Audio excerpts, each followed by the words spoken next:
पुनः स्वागत है दोस्तों। आइए हम लोग चलते हैं एक नए वीडियो की ओर। ठीक है, चलिए।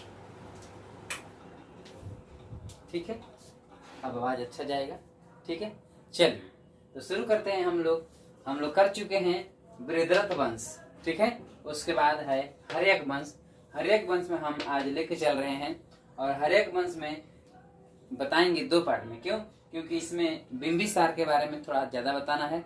उसके बाद अजातशत्रु और उसका पुत्र उदयन के बारे में बता देंगे। ठीक है, चलिए आगे बढ़ते हैं। तो हर्यक वंश जो है वो बृहद्रथ वंश के बाद आता है। ये जितना हम लोग पढ़ रहे हैं ये मगध साम्राज्य के राजवंश हैं। ठीक है, चलिए आगे बढ़ते हैं। संस्थापक इसका है बिंबिसार। ठीक है ना, बिंबिसार को वास्तविक संस्थापक कहा जाता है। ठीक है ना, चलिए ध्यान देंगे। उपनाम इसका है, बिंबिसार का उपनाम क्या है? श्रेणीय या श्रेणिक कहते हैं इसको। ठीक है ना, श्रेणीय या श्रेणिक कहा जाता है। आगे देखेंगे, बिंबिसार एवं इसका पुत्र अजातशत्रु है ना। बिंबिसार और इसका पुत्र है अजातशत्रु महात्मा बुद्ध के समकालीन थे, यानी कि जब महात्मा बुद्ध थे ये दोनों भी थे। ठीक है ना, ये अलग बात है कि आगे चल के अजातशत्रु ही अपने पिता की हत्या कर देता है। ठीक है ना, अब और इसका बेटा उदयन आता है, वो इसको हत्या करता है, इसलिए इस वंश को पितृहंता वंश भी कहा जाता है। ठीक है ना, चलिए आगे बढ़ते हैं। इस वंश को पितृहंता वंश भी कहते हैं। ठीक है, अब देखिए बिंबिसार 3 शादियां करता है। ठीक है ना, बिंबिसार ने 3 शादियां की। देखिए ये पूछता है प्रसेनजीत की बहन कोसला देवी से करता है। ठीक है ना, प्रसेनजीत की बहन थी कोसला देवी। ठीक है, अब देखिए दहेज में इसे काशी प्रांत मिलता है ना। दहेज में इसे क्या मिला? काशी प्रांत मिला। ठीक है, अब देखिए जो कि 1 लाख का कर देता था काशी। ठीक है, लिच्छवी गणराज्य के शासक, लिच्छवी गणराज्य बिहार में, चेटक की पुत्री चेलना से भी शादी करता है। ठीक है ना, लिच्छवी गणराज्य के शासक चेटक की पुत्री चेलना से भी शादी कौन करता है? बिंबिसार करता है। ये शादियां करके अपने साम्राज्य का विस्तार करता है। ठीक है ना, आगे देखते हैं।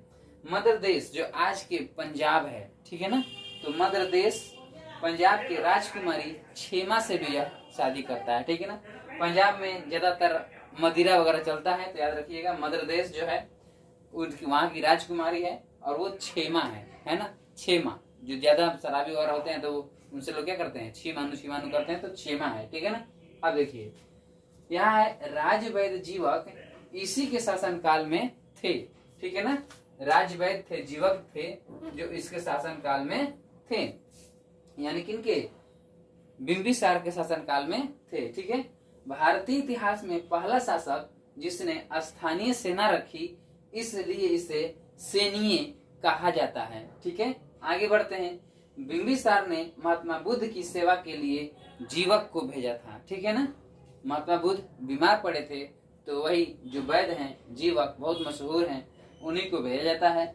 अब देखिए बौद्ध भिक्षुओं को निःशुल्क जल यात्रा की अनुमति कौन देता है? ये बिंबिसार देता है। ठीक है ना, अब देखिए बिंबिसार के बाद आएगा उसका पुत्र अजातशत्रु, अजातशत्रु के बाद आएगा उदयन। ठीक है, तो अब इसको देख लीजिए।